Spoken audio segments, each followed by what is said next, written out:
বিশেষ পাউডারের চকচকে ফাঁদ। ভদ্রবেশে বাড়িতে ঢুকে লক্ষ লক্ষ টাকার অলংকার চুরি ভদ্রমহিলার। বাড়ির দরজায় কড়া নেড়েছিল দুজন ভদ্রবেশী ব্যক্তি।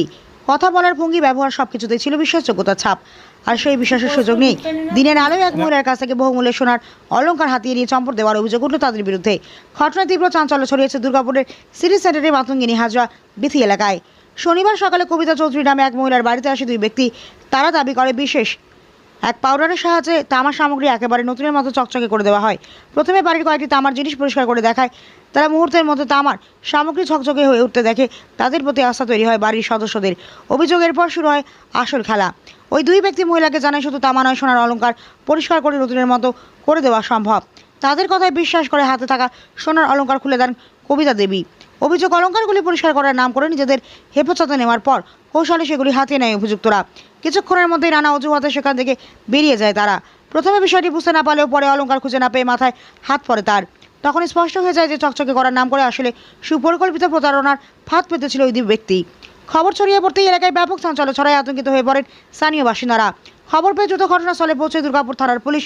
অভিযোগের ভিত্তিতে তদন্ত শুরু হয়েছে। এলাকার বিভিন্ন সিসিটিভি ক্যামেরার ফুটেজ সংগ্রহ করে অভিযুক্তদের শনাক্ত করার চেষ্টা চলছে। পুলিশ সূত্রে খবর, প্রতারকরা কোনো সংঘবদ্ধ চক্রের সদস্য কিনা তা খতিয়ে দেখা হচ্ছে। কবিতা চৌধুরী বলেন, ওরা খুব ভদ্রভাবে কথা বলছিল।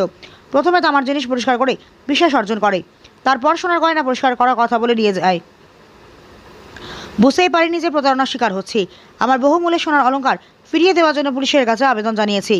চোখ রাখুন জামালপুর নিউজ লাইভ। চুরি হয়েছে এইটা দিন দুপুরে, তা সে চেম্বারে হয়েছে না সোনা পরিষ্কারের নাম করে এসে না, সোনা পরিষ্কারও বলতে হবে না, সোনা পরিষ্কার ওরা করতে চায়নি, তা ধরাও পড়েছে। ওইটা দাও না, ঘটা তুমি একটু সংক্ষেপে বলো না। আপনি বাইরে বসে বসে আমার এই বাসনগুলো পরিষ্কার করেছে, করে ও বললো আমি দাঁতটাও দেখিয়ে নি, ঠিক আছে। তো এখানে বসলো তারপরে বললো যে দাঁতটা দেখার পরে ও বললো সিলভারের কিছু নেই। আমি বললাম না, আমি এখন চান করিনি, আমি দিব না, ছোবো না। বললো আপনি নিয়ে আসুন না। তো আমি ভাবলাম পেশেন্টটা দুটো রয়েছে, তো একটা তো আমি তো একা নেই। আমি তাও বললাম যে দেখো আমি কিন্তু অ্যালাউ করতাম না তোমাদেরকে, যেহেতু পেশেন্ট দুজন রয়েছে তাই জন্য তোমাদেরকে আমি বলছি।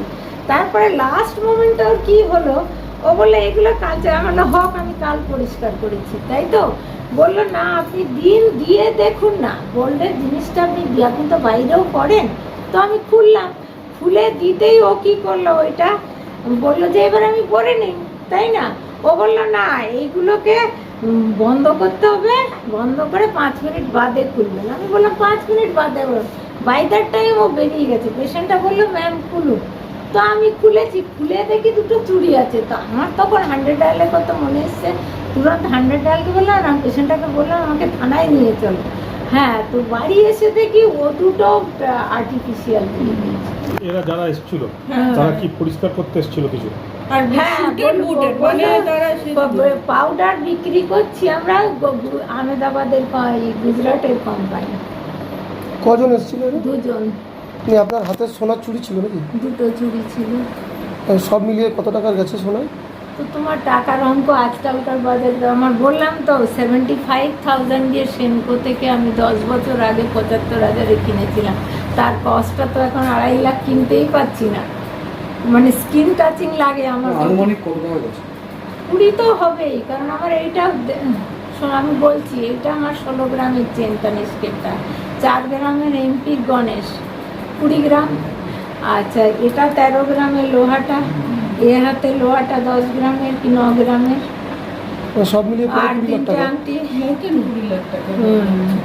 3টে আংটি 20 কে জানে ভাই, আমার এমন তেমন তোমরা লিখো না। আমরা অ্যাকচুয়ালি আমার অফিস এখানে, আমি এসে শুনলাম যে ওনাদের বাড়ি থেকে সমস্ত কিছু মিসিং। যেমন আমরা সিসিটিভি ফুটেজে আমি যেটা দেখেছি, লোকগুলো সামনের গেটে এলো, সামনের গেটে এসে প্রথমে ওনার সঙ্গে কথা বলেছে, উনি ঘুরিয়ে এদিকে এনেছেন যে ওই কিছু তামার বাসন টাসন আছে যেগুলো ক্লিন করার। এই কথাই বলেছি। তারপরে দেখলাম ওনারা ভেতরে এলো, ভেতরে এসে উনি আরো কিছু দিলেন, মানে ওইখান থেকে আমি যেগুলো পড়া ছিল, যেগুলো দিয়েছেন সেইগুলো আমি যেটা সিসিটিভি ফুটেজে দেখছি যে ওরা এলো, দাঁড়ালো, দুটো ভীষণ ড্রেস আপ করে, এটা নয় যে এমনি ড্রেসে এসছে, রীতিমতো ড্রেস আপ করে ভদ্রলোকের মতো সেজে এসে ঢুকেছে। ওনার সমস্ত কিছু নিয়ে ওটাও দেখা গেছে যে উনি বাইরে আর একজন কেউ দাঁড়িয়ে ছিল তার হাতে দিয়ে দিচ্ছে। মানে সোনা পরিষ্কারের নাম করেছে। এই সোনা না, তামার বাটি টাটি যেগুলো হয় না, তামা বেতন নতুন কোনো কোম্পানি থেকে যেরকম আমরা তামার জিনিস ইউজ করি এখন, দিয়ে ওইটাই চুরি করে নিয়ে যেগুলো ইমিটেশন ওনার হাতে দিয়ে বেরিয়ে গেছে ওরা। থানায় অভিযোগ করেছেন? হ্যাঁ, থানায় অভিযোগ করা হয়েছে, থানাও দেখছে, লোকাল থানা দেখছে, ওনারাও এসে সিসিটিভি। আপনার নাম? আমার নাম জিনিয়া ব্যানার্জি।